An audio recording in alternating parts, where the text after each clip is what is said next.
संविधान को बचा लो, संविधान को बचा लो, संविधान को बचा लो।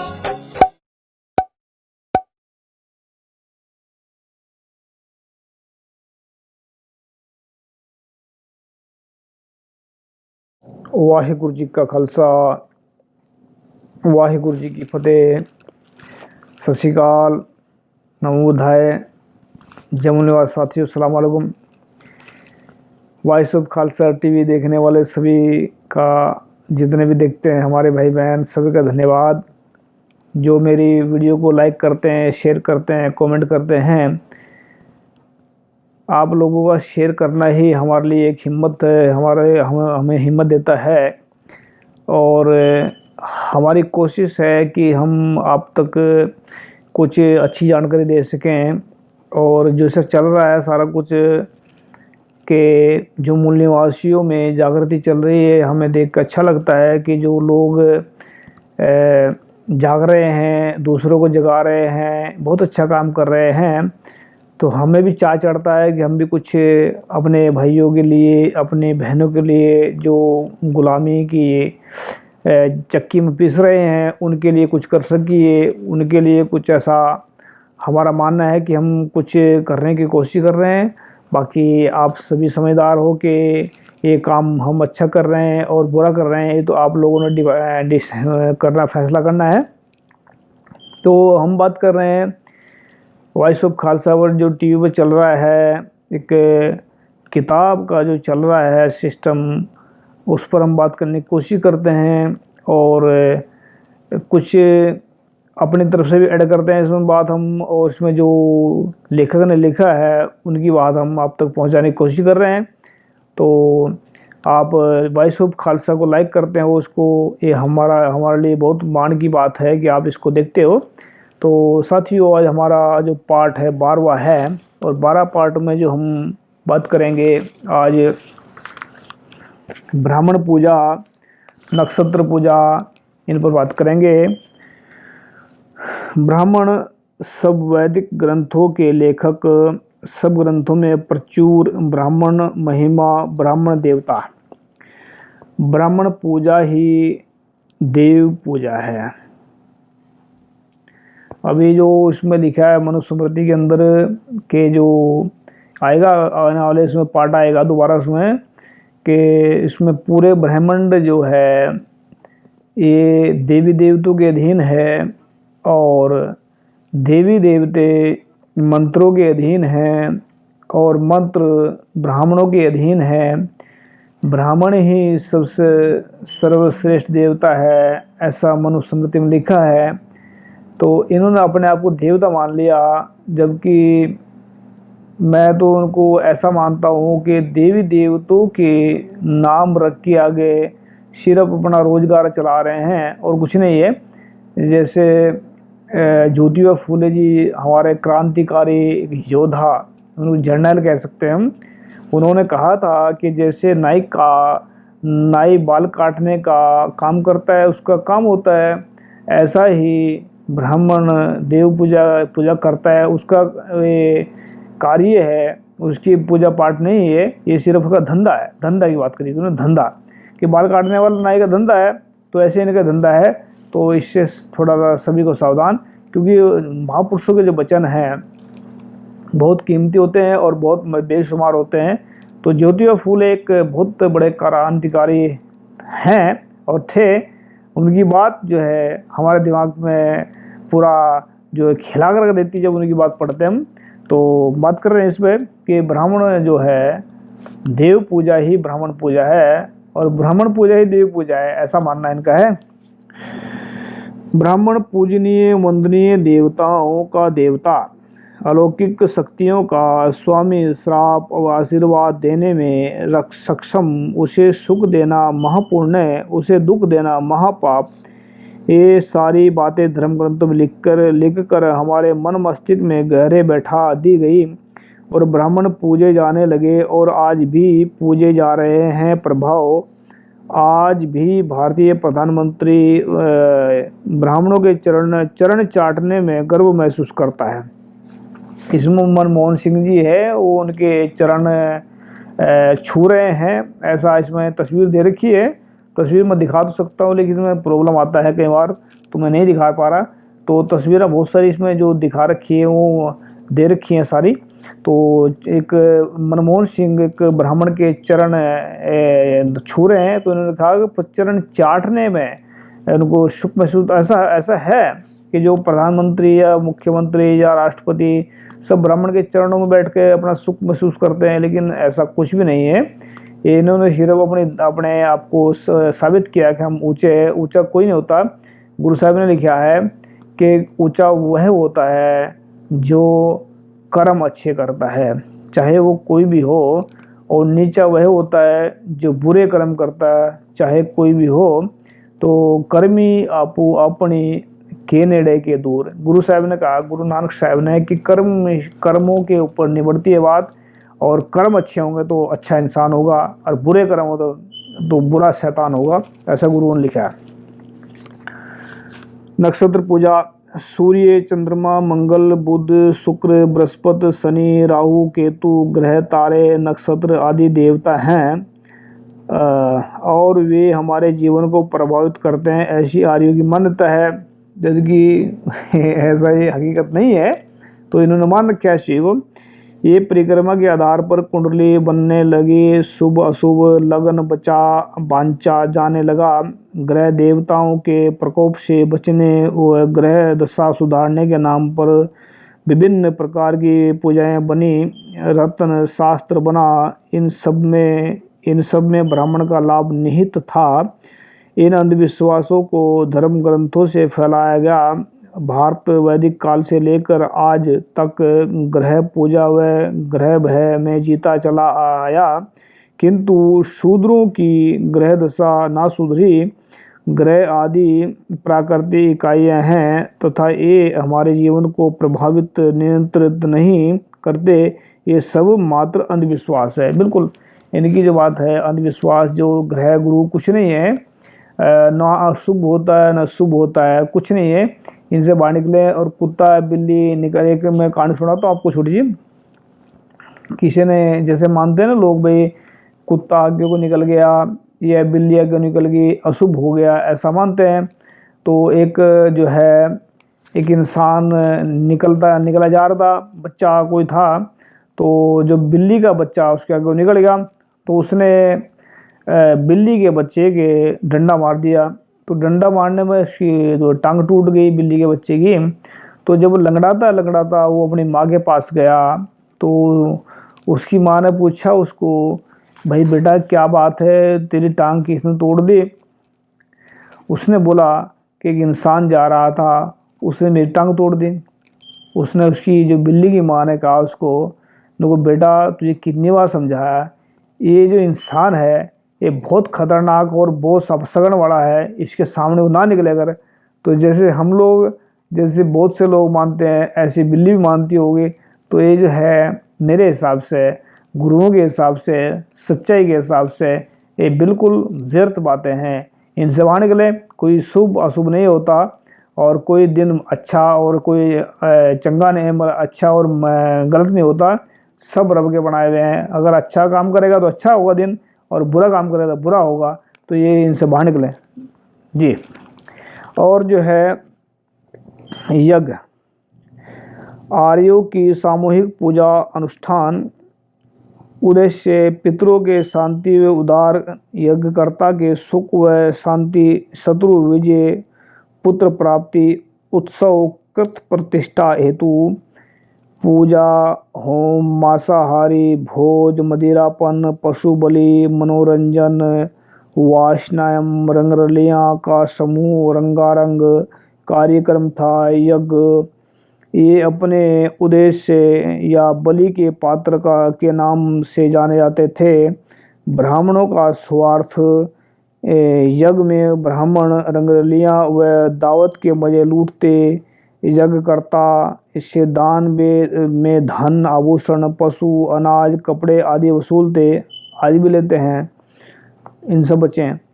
मूल्यवासी हिंसक यज्ञों के विरोधी थे। वह यज्ञ स्थलों पर हमला कर देते, मूल निवासियों से भयभीत आर्य अपनी सुरक्षा व्यवस्था करके यज्ञ करते। जैसे कि यहाँ पर बाबर आया था, उसमें उस वक्त गुरु नानक साहब ने एक शब्द उच्चारा था। उन्होंने बोला था उसमें कि जो है, जो जंत्र मंत्र यंत्रों ने इंसान को जो है नपुंसक बनाया। और जब यहाँ पर बाबर आया तो बहुत सारे मंदिरों में, बहुत सारे मस्जिदों में, मैं किताब पढ़ रहा था, उसमें लिखा है कि मस्जिद जो सैयद या पीर पैगंबर जो भी बनते आए हैं, इन्होंने भी मंत्रों से उसको हम अंधा कर देंगे। और ब्राह्मणों ने भी मंत्र पढ़े बैठ बैठ कर, लेकिन कोई गुरु साहब कहते हैं कोई मुगल, कोई अंधा नहीं हुआ, ना किसी ने कुछ किया, बल्कि देश को गुलाम बना दिया। तो ये नपुंसकता है, ये तंत्र मंत्र यंत्र सब पाखंड है, इनसे बाहर निकले, इनसे कुछ नहीं होने वाला। और ये सिर्फ एक लोगों को फंसाने का जरिया और कुछ नहीं है। अश्वमेध यज्ञ पहले पुत्र प्राप्ति के लिए होते थे, फिर राज्य विस्तार के लिए होने लगे। अश्लीलता व हिंसा का तांडव। अश्वमेध यज्ञ में घोड़े की बलि दी जाती थी। ऋग्वेद, यजुर्वेद, तत्त्ववेद संहिता, विष्णु स्मृति, ऐत्रेय, ब्राह्मण, वाल्मीकि, रामायण, महाभारत, शब्द कल्प बुद्रम में अश्वमेध यज्ञ दिया है, जिसकी पराकाष्ठा यह थी। मुख्य रानी स्वम, थोड़े शब्द इसमें ऐसे आ रहे हैं कि मैं जो पढ़ने के हिम्मत नहीं करता, पर क्या करूँ, जो लिखे हैं लेखक के वो पढ़ने पड़ेंगे। लेकिन मेरी माताएं बहनें मुझे माफ़ करें, इसमें मुझे पढ़ने पड़ेंगे। मुख्य रानी स्वयं अश्व गुप्तांग को आकर्षित करके अपने गुप्तांग में स्थापित करे। उस घोड़े में वह देवता की कल्पना करे कि ये घोड़ा मुझ में वीर्य की स्थापना करे। कैसा घोड़ा वीर्य सिंचने वाला, इसी कारण से रेथोग कहा गया है। यजुर्वेद अध्याय 23 मंत्र 19-32 ऐसा इन्होंने लिखा है इसमें।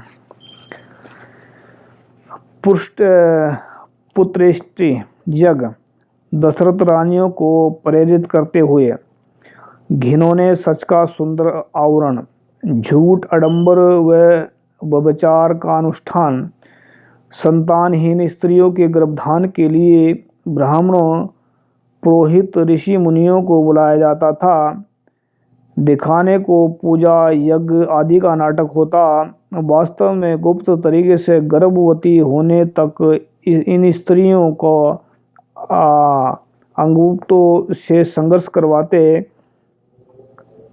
फिर फल, खीर, आशीर्वाद आदि की बात फैला दी जाती। यज्ञ से नहीं, संघर्ष से ही संतान संतति। खीर खाने से कोई संतति नहीं। रामायण व महाभारत दोनों में नियोग संतानों की भरमार। आग से कोई प्रकट नहीं होता। नियोग पति व संतान, पत्नी नियुक्त पुरुष नियुक्त पूर्व। तो साथियों, ये जो ऋषि मुनि जो थे पहले है, ऋषि मुनियों के अगर बारे में हम पढ़ते हैं, देखते हैं, सुनते हैं, तो इनका क्या रहा है कि इन्होंने भक्ति की है। और भक्ति करने के बाद में इन्होंने क्या सीखा, या तो भगवान को अपने बस में किया, या फिर गुस्से में दूसरों को श्राप देते थे। ऋषि मुनियों का बहुत सारा सुना कि मैं श्राप दे दूंगा, मैं ये कर दूंगा, मैं वो कर दूंगा। तो ये इन्होंने सिर्फ ज़िंदगी अपनी ऋषि मुनियों ने श्राप देने तक ही सीमित रखी है, किसी का भला नहीं किया।